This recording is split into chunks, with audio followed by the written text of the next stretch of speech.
Isinya buku. Yang lain kurma. Saya itu ketika kemarin ada, jadi ini ceritanya cerita kisah nyata kemana Pak ya?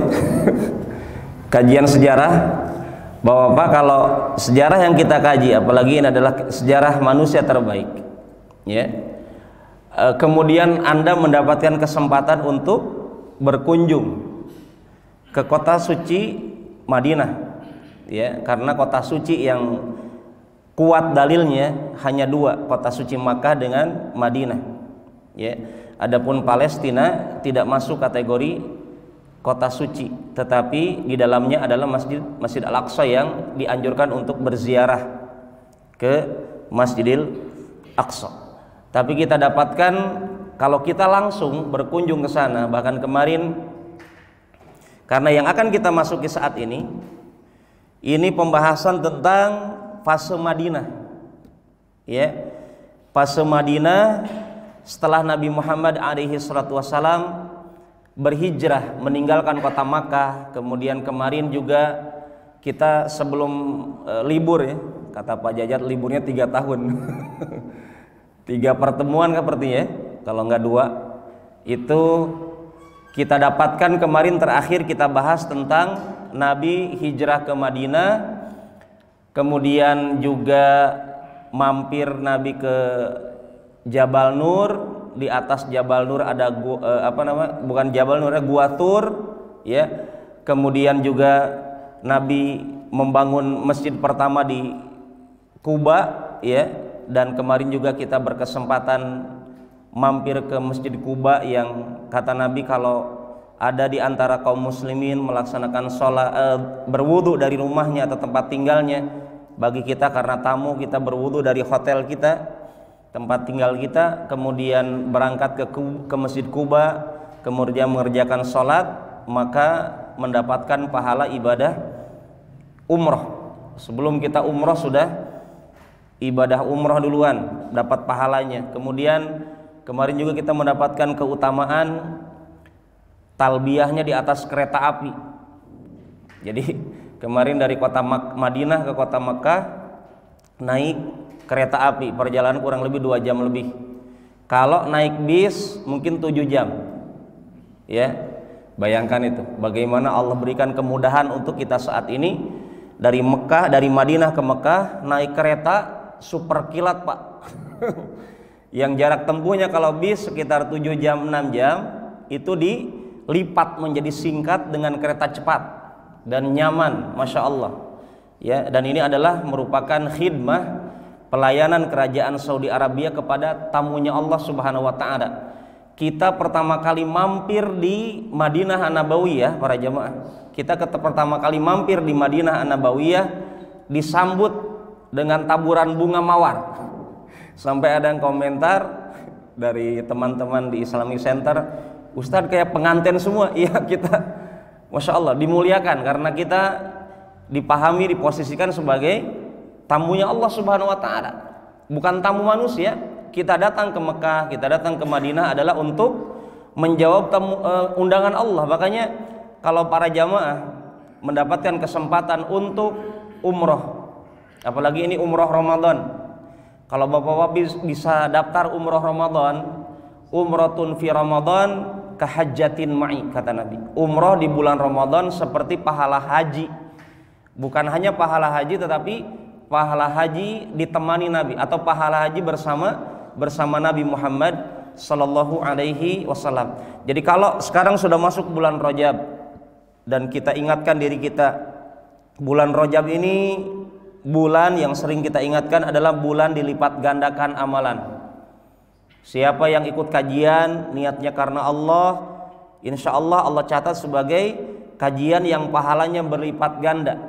Siapa yang melaksanakan mencari nafkah di bulan Rajab, ya, cari nafkah yang halal, maka pahala cari nafkah yang halal ini adalah mendapatkan pahala berlipat ganda, ya. Kalaulah kita dapatkan, kita mungkin di antara kita banyak yang belum mendapatkan undangan ke tanah suci Makkah Madinah, yang kata Nabi, salatun fi masjidi hadza khair min alfi salah, ya, min ghairiha illal Masjidil Haram. Sekali salat di Masjid Nabawi, di masjidnya Nabi di Madinah, itu sekali salat lebih baik daripada 1000 kali salat di Masjid Nur Ikhlas. Ya. Jadi kalau ada orang sholat 2 rakaat di sana di Masjid Nabawi, ya, itu seakan lebih baik daripada sholat 1000 kali 2 rakaat di masjid ini, kecuali di Masjidil Haram, ya. Dan sholat di Masjidil Haram lebih baik daripada mi'atu alf, 100.000 kali sholat. Dan itu para jamaah, ya, godaannya besar. Ya, maka kita dapatkan kepada bapak-bapak, ibu-ibu yang mendapatkan kesempatan untuk berangkat ke tanah suci, perbaiki niat, karena seringkali sehari 2 hari mungkin tawafnya depan Ka'bah, besoknya tawaf di mall. Puter-puternya jadi pindah tuh. Ya, nah, ini mungkin harus sering diingatkan kembali. Dan kita akan bahas, mungkin kalau cerita pengalaman nggak panjang karena anak hanya 9 harian kemarin, tetapi banyak faidah. Kita masuki pembahasan menurut alur yang dibahas penulis dalam buku Ar-Rahiqul Maktum ini, yaitu kita akan masuki Al-Ahdul Madani, fase Nabi hidup di kota Madinah. Madani sering kita dengarkan terjemahnya adalah berperadaban, kota yang berperadaban.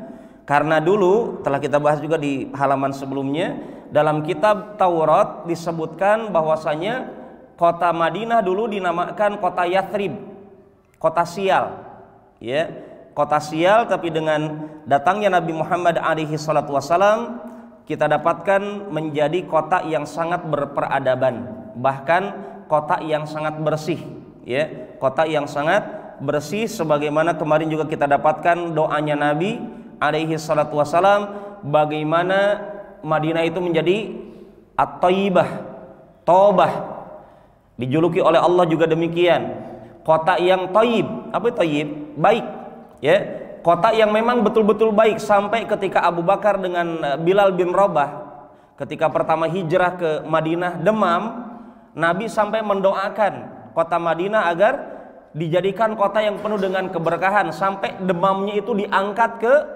Juhfah. Yang kemarin kita sebutkan, Juhfah adalah di pojokan kota Madinah yang ditempati ataupun dihuni oleh orang-orang Yahudi. Maka kita dapatkan di fase Madinah ini ada 3 tahapan penting yang dilewati Nabi, ditakdirkan Allah Subhanahu wa taala kepada Nabi Muhammad alaihi assalatu wassalam. Pertama, Nabi ketika pertama kali hijrah ke Madinah meninggalkan fitnah. Jadi hijrah, Nabi tinggalkan Mekah menuju Madinah karena menyelamatkan apa? Bukan aset dunia. Ya, terkadang ada di antara kita harus pindah tempat, pindah tugas, pindah ini dan seterusnya. Tolong kalau bisa renungkan, apakah perpindahan kita itu menuju lebih baik lagi agamanya atau lebih anjlok lagi agamanya? Harus kita pertaruhkan apanya? Keyakinan kita. Ya, karena Nabi Muhammad alaihi salatu wasallam dengan seluruh para sahabat yang di dalamnya ada orang-orang kaya, Utsman, Abu Bakar, kemudian juga Abdurrahman bin Auf dan yang lainnya, termasuk para sahabat yang tidak berkemampuan di kota Mekah, meninggalkan kota Mekah untuk menyelamatkan diri dari fitnah. Dan fitnah yang paling besar apa? Para jamaah,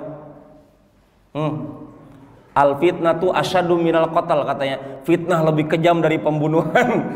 Orang Indonesia kadang salah paham tuh, jangan fitnah saya, itu lebih kejam dari pembunuhan. Fitnah dalam ayat ini bukan fitnah asal nuduh-nuduh begitu, bukan. Fitnah dalam ayat ini adalah kesyirikan. Ya, kita dapatkan para hadirin, Nabi dengan para sahabat dari kota Mekah meninggalkan Mekah bukan karena tidak cinta Mekah, tapi cinta agama melebihi cinta Mekah. Cinta agama Islam, cinta keyakinan melebihi cintanya mereka kepada tempat kelahirannya. Akhirnya mereka meninggalkan tempat kelahirannya, tempat tinggalnya, aset dunianya untuk menyelamatkan agama. Inilah tujuan Nabi meninggalkan tempat kelahirannya, yaitu kota Makkah dengan para sahabat. Tiba ke Madinah bukan tugas yang ringan. Sampai di Madinah kita dapatkan Nabi harus berhadapan dengan orang musyrik Madinah, dengan juga orang-orang Yahudi. Kalau di Mekah tidak ada orang Yahudinya, sekarang di Madinah ada orang Yahudi. Dan orang Yahudi disebutkan dalam sejarah ada 3 kelompok besar, Bani Quraidah, Bani Qainuqa, kemudian juga dengan Bani Nadir. Ada tiga orang-orang kelompok kabilah Yahudi besar. Dan orang Yahudi, ya, kebiasaan mereka di kota Madinah adalah senantiasa merongrong keamanan kota Madinah. Itu kebiasaan mereka, mengadu domba. Sampai di sini disebutkan orang-orang Yahudi yang 3 kelompok besar tadi, Bani Nadir, Bani Qainuqa dengan Bani Quraidah, itu mereka yang menyulut api peperangan antara suku Aus dengan Khazraj. Antara suku Aus dengan Khazraj, suka mengadu domba, dan itu kebiasaan mereka.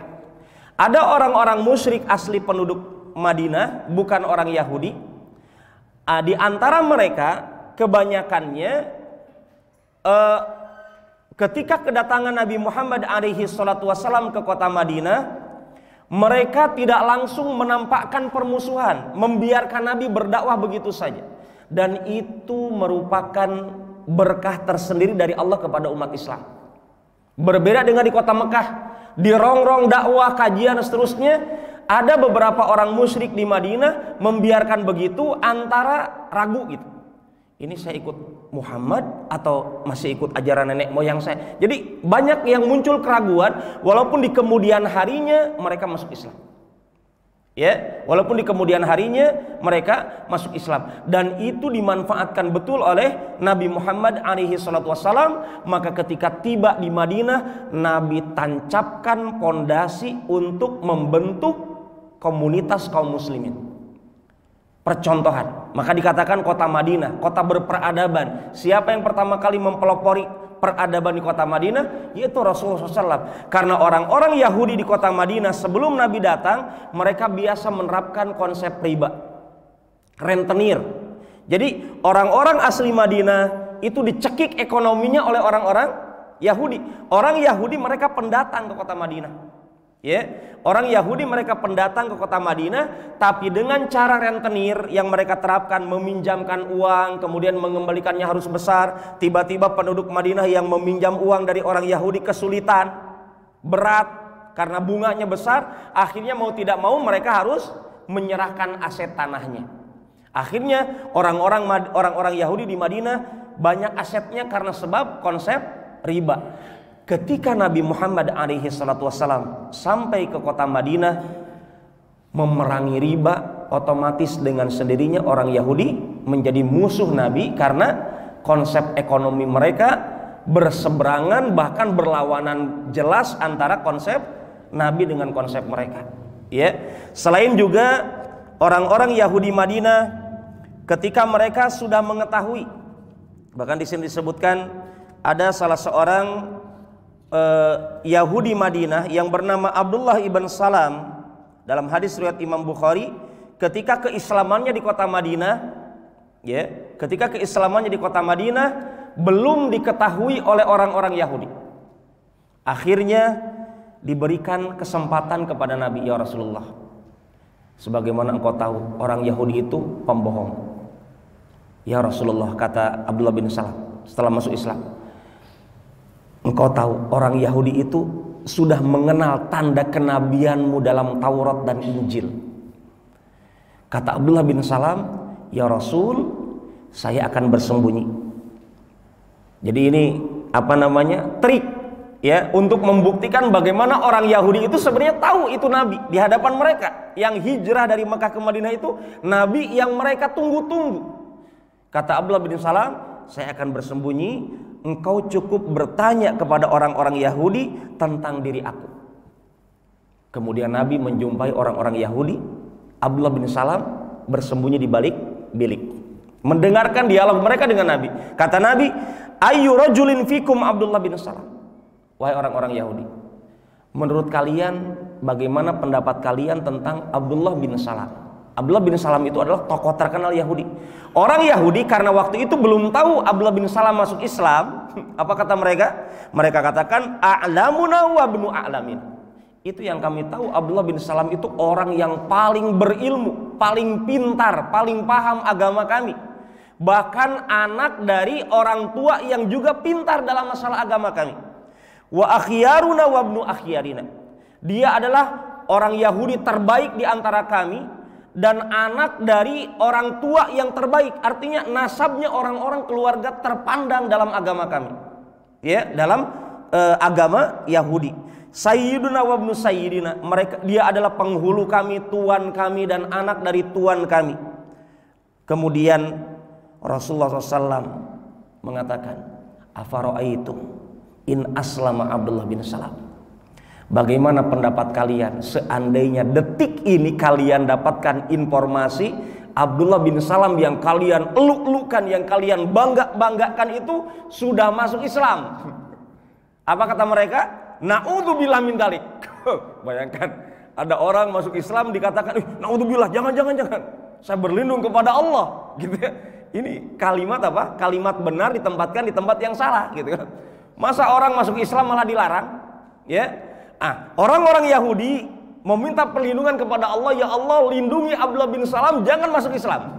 Itu kata orang Yahudi. Akhirnya para jamaah, waktu kalimat itu mereka ungkapkan, langsung Abdullah bin Salam keluar menghadap mereka di hadapan Nabi. Kemudian Abdullah bin Salam mengatakan, asyhadu alla ilaha illallah wa asyhadu anna Muhammadan abduhu wa rasuluh. Saya bersaksi bahwa saya tidak ada yang berhak disembah kecuali Allah. Saya bersaksi bahwasanya Muhammad adalah hamba dan utusan Allah. Apa yang terjadi para jamaah? Nabi mendengar waktu itu. Tiba-tiba semua orang Yahudi yang mendengar kalimat masuk Islamnya Abdullah bin Salam mengatakan, sekarang engkau adalah syarruna wa ibnu syarrina. Engkau manusia terjelek di antara kami. Coba lihat, cepatnya mereka berubah. Wa ibnu syarrina, dan engkau adalah anak dari keturunan orang yang paling jelek di antara kami. Subhanallah para jamaah. Kemudian Abdullah bin Salam mengatakan, ya ma'syaral yahud, wahai orang-orang Yahudi, ittaqullah, bertakwalah kepada Allah. Fa wallahi alladzi la ilaha illahu, demi Allah yang jiwaku, yang tidak ada yang berhak disembah kecuali Allah. Beliau bersumpah, demi Allah, kata beliau, innakum la ta'lamuna annahu rasulullah, sungguhnya kalian sebenarnya sudah tahu ini adalah utusannya Allah. Muhammad alaihi wasallam adalah utusannya Allah. Wa innahu ja'a bihaq, dan beliau ini benar-benar kalian saksikan membawa kebenaran. Apa kata orang Yahudi? Kadzabta, engkau bohong, engkau bohong. Maka para jamaah yang dimuliakan dan dirahmati oleh Allah Subhanahu wa taala, inilah orang Yahudi yang Nabi dapatkan di Madinah. Tantangannya sangat besar karena orang Yahudi adalah orang-orang yang tahu tentang Allah, tahu tentang para nabi, tahu tentang Rasul, bahkan kewajiban-kewajiban mereka. Tetapi satu mereka yang tidak didapatkan dari Allah, apa? Mereka tahu, mereka berilmu tentang Islam, ya. Sebelum Nabi diutus pun mereka sudah lebih tahu tentang Allah. Tapi satu yang mereka tidak dapatkan dari Allah, apa? Hidayah, ya. Dan inilah yang penting yang harus kita senantiasa minta kepada Allah. Maka kenapa Ummul Quran, surat Al-Fatihah sebagai induknya Al-Quran dalam sholat wajib dibaca, masuk rukun salat. Di dalamnya ada satu doa, yaitu doa apa? Ihdinas siratal mustaqim. Ya Allah, tunjukkanlah kami kepada jalan yang lurus. Maka Nabi di kota Madinah mendapatkan ada orang Yahudi, ada orang musyrik penduduk asli Madinah, dan ada sahabat Ansor menyambut sahabat Muhajirin. Dan perlu diketahui para jamaah, kalau antum memiliki suatu daerah, antum katakan orang Kendari, tiba-tiba ada orang luar Kendari, dan jumlahnya orang luar ini ekspansi mendadak, tumplek banyak, datang menempati tempat antum. Kira-kira secara logika apa? Ekonomi akan gonjang-ganjing. Ya, tetapi disinilah letak kecerdasan Nabi alaihi salatu wassalam. Dan kecerdasan Nabi bukan hanya sebatas dengan logika, karena Nabi Muhammad alaihi salatu wassalam ketika di Madinah, beliaulah yang mencontohkan perdagangan jual beli yang menenteramkan, menanamkan keadilan, kenyamanan, sampai semakin banyak orang-orang hijrah ke Madinah dari orang-orang Muhajirin, tidak mengganggu stabilitas ekonomi orang Madinah. Bahkan bertambah stabil dengan apa? Dengan adanya bimbingan konsep berbisnis ala Nabi Muhammad alaihi assalatu wassalam. Maka kita dapatkan disinilah pentingnya mengkaji sejarah untuk diterapkan dalam kesehariannya. Maka dikatakan kota Madinah tadi sebagai kota berperadaban, percontohan dari sisi ekonomi, dari sisi politik. Bagaimana Nabi diberikan kemudahan oleh Allah di kota Madinah, tidak seperti di kota Makkah.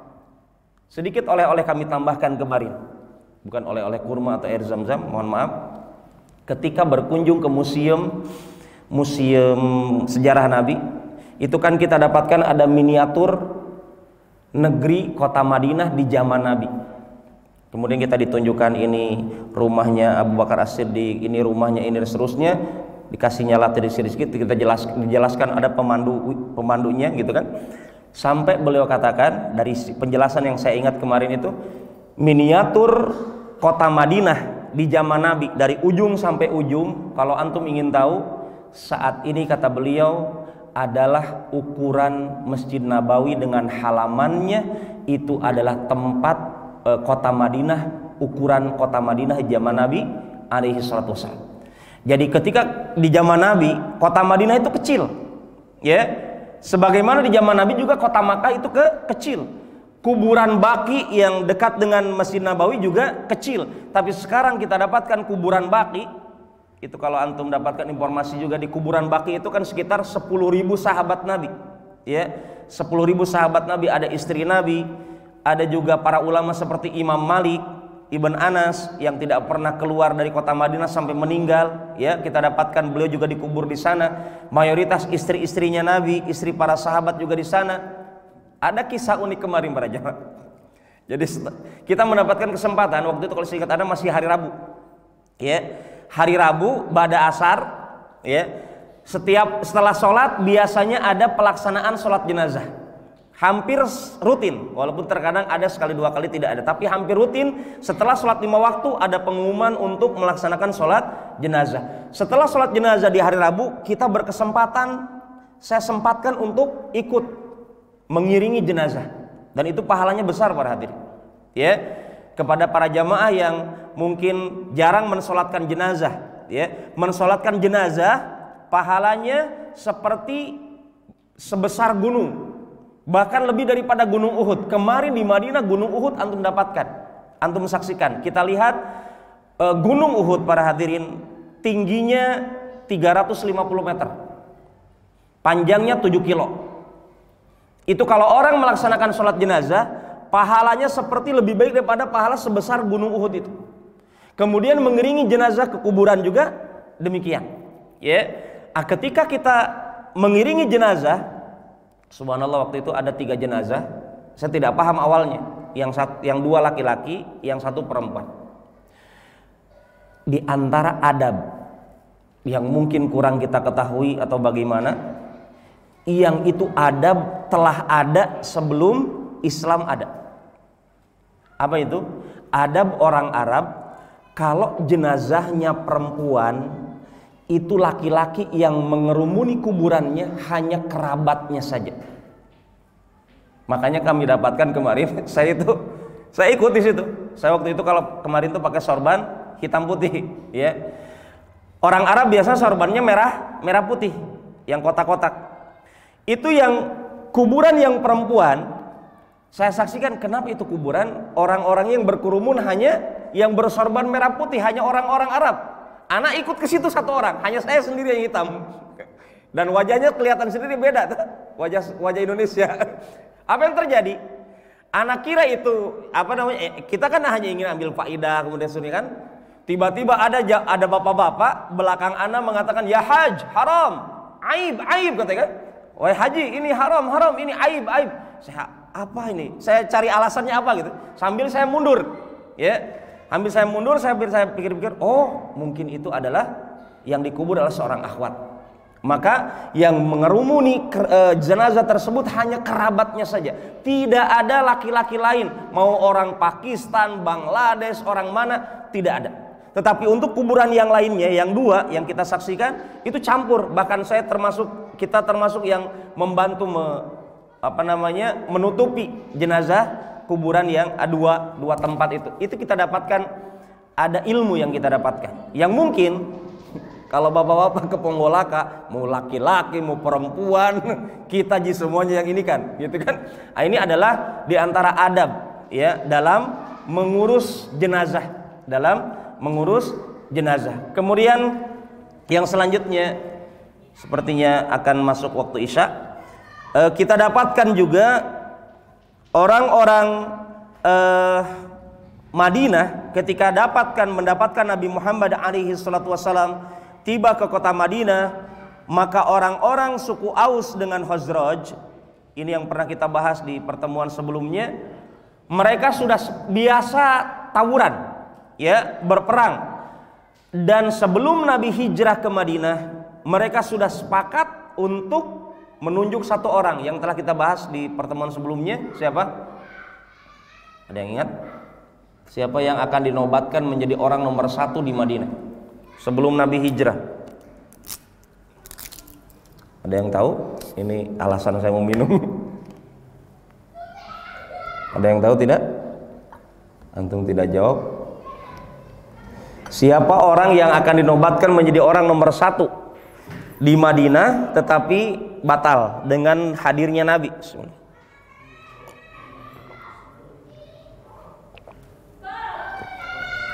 Ada yang tahu? Lupa?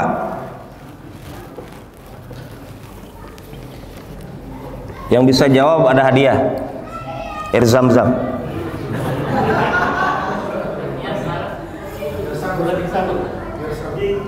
Siapa? Abdullah bin Salul. Bolehlah dibenarkan. Yang lebih tepatnya adalah Abdullah bin Ubay bin Salul. Baik, fadhal. Jadi Masya Allah, jazakallah khair. Mau yang itu atau yang ini? Baik, para hadirin, Abdullah bin Ubay bin Salul kayaknya harus dipancing hadiah ya. Abdullah bin Ubay bin Salul ya, sehari sebelumnya sudah direncanakan akan ditempatkan mahkota di kepalanya untuk menjadi orang nomor 1 menyatukan orang Aus dan Khazraj yang puluhan tahun berperang. Setelah peperangan yang dinamakan perang Bu'ath itu sudah direncanakan, sudah dinobatkan, cuma belum diresmikan gitu. Mau diresmikan, tiba-tiba Nabi datang. Disinilah Abdullah bin Ubay bin Salul tidak ada pilihan antara menampakkan permusuhannya sama Nabi, tapi dia juga ciut nyalinya karena mendapatkan orang yang berminat masuk Islam hari demi hari bertambah. Akhirnya tidak ada pilihan lain kecuali Abdullah bin Ubay bin Salul harus pura-pura masuk Islam. Disinilah kisah perdananya adanya orang munafik dalam tubuh umat Islam. Disinilah kisah perdananya ada orang munafik dalam tubuh umat Islam. Para ulama sejarah mengatakan di kota Mekah itu nggak ada orang munafik. Di kota Mekah ada antara orang beriman dengan orang kafir. Tapi muncul di kota Madinah muncullah orang-orang yang munafik pura-pura masuk Islam karena ciut nyalinya untuk memusuhi Islam, kekuatan mereka sedikit, akhirnya untuk merusak Islam dari dalam, dipelopori oleh Abdullah bin Ubay bin Salul. Kemudian hadirin jamaah yang dimuliakan dan dirahmati oleh Allah Subhanahu wa taala, Nabi Muhammad alaihi salatu wasallam membangun peradaban di kota Madinah tidak keluar dari panduan Allah Subhanahu wa taala ketika Allah sebutkan dalam surat Al-Jumu'ah ayat 2, huwallazi ba'atsa fil ummiyin rasulam minhum yatlu 'alaihim ayatihi wa yuzakkihim wa yu'allimuhumul kitaba wal hikmah wa in kanu min qablu lafi dhalalim mubin. Dialah Allah yang telah mengutus kepada suatu kaum al-ummiyin yang tidak bisa baca tulis, ada seorang rasul dari mereka sendiri yang senantiasa melantunkan Al-Qur'an, mensucikan mereka, memberikan mereka pelajaran dengan kitab suci dan dengan sunnah-sunnah Nabi. Jadi kita dapatkan dibangunnya peradaban Islam berlandaskan Al-Quran dan hadis. Maka kita dapatkan konsep Nabi senantiasa abadi karena sudah diakui oleh Allah Subhanahu wa taala, diabadikan dalam Al-Quran dan hadis-hadis Nabi Muhammad alaihi assalatu wassalam. Inilah mungkin yang dapat kita bahas di kesempatan kali ini. Di sini ada informasi tentang kondisi masyarakat apa saja yang akan menemani Nabi sepanjang sekitar 10 tahun di kota Madinah An-Nabawiyah. Adapun kota Madinah saat ini semuanya muslim. Ya, semuanya muslim, tetapi pasti ada orang munafiknya. Ya, semuanya muslim tetapi ada orang munafiknya. Dan banyak kelebihan, ya. Kota Madinah mungkin bukan ini waktunya, tetapi dengan kita kaji kota Madinah ini semoga menjadi motivasi untuk kita menabung, minimal menabung doa, karena saya berkali-kali umroh berlandaskan doa. Ya, tidak berlandaskan dana. Maka bagi antum yang belum punya dananya, maka minimal perbanyak berdoa agar bisa mendapatkan undangan ke tanah suci Makkah dengan Madinah untuk beribadah. Amin ya rabbal alamin. Demikian apa yang dapat kita kaji, semoga bermanfaat. Wallahu taala a'lam. Cukup? Berapa? Kalau masih ada 9 menit boleh dimanfaatkan untuk sesi tanya jawab. Fadhol. Kalau ada yang ditanyakan. Taib. Waalaikumsalam warahmatullahi wabarakatuh.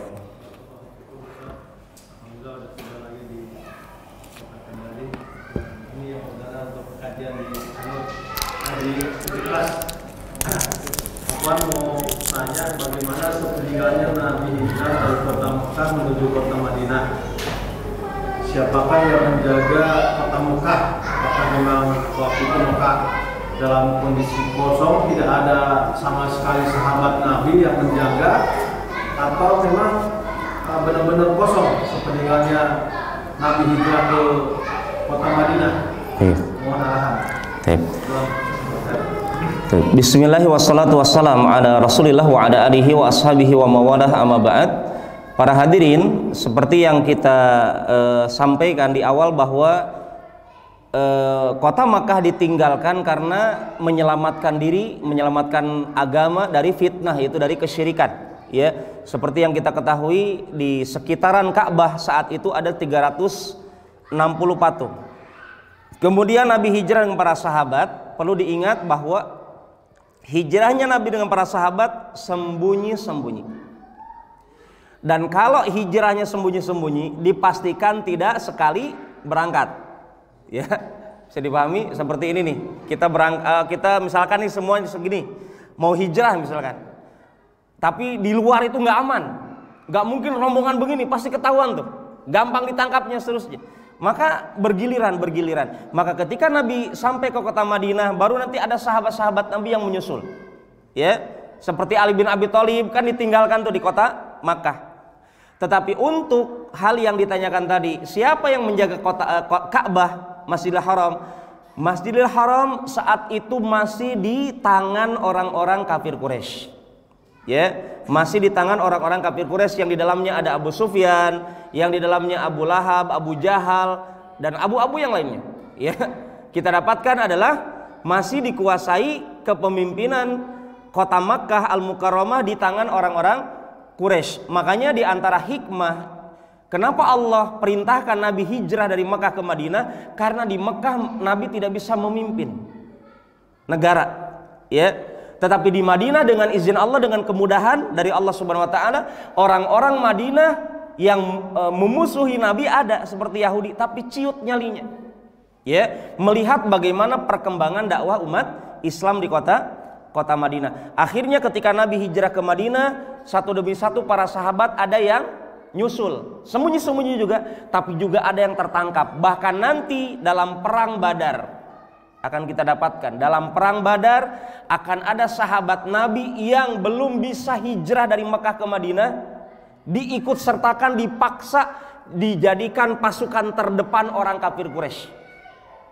Dan ini diantara takdir yang mau tidak mau harus mereka rasakan, ya. Kepada para sahabat yang tidak hijrah nanti akan diberikan apa? Hisab oleh Allah, apakah mereka tidak hijrahnya karena bagaimana udzur syar'i atau tidak. Yang pasti nanti ketika akan perang Uhud, kita dapatkan, kita saksikan ada para sahabat yang menjadi bentengnya orang kafir. Ya, orang kafir di belakang mereka, mereka harus menghadapi sesama kaum muslimin, menghadapi Nabi Muhammad alaihi assalatu wassalam. Makanya di antara sahabat juga ada yang dibebaskan oleh Nabi. Ketika Nabi di Madinah, ada beberapa sahabat yang disarankan untuk menyelamatkan sahabat lain di kota Makkah. Ya, selama itu masih mungkin. Jadi untuk urusan Masjidil Haram itu saat itu adalah masih dikuasai oleh orang-orang musyrik. Nah, wallahu taala alam bissawab. Cukup? Baik, mungkin demikian apa yang dapat kita angkat di kesempatan kali ini. Semoga bermanfaat. Kurang lebihnya kami mohon maaf. Subhanakallahumma wa bihamdik, asyhadu an la ilaha illa anta, astaghfiruka wa atubu ilaik. Assalamualaikum warahmatullahi wabarakatuh.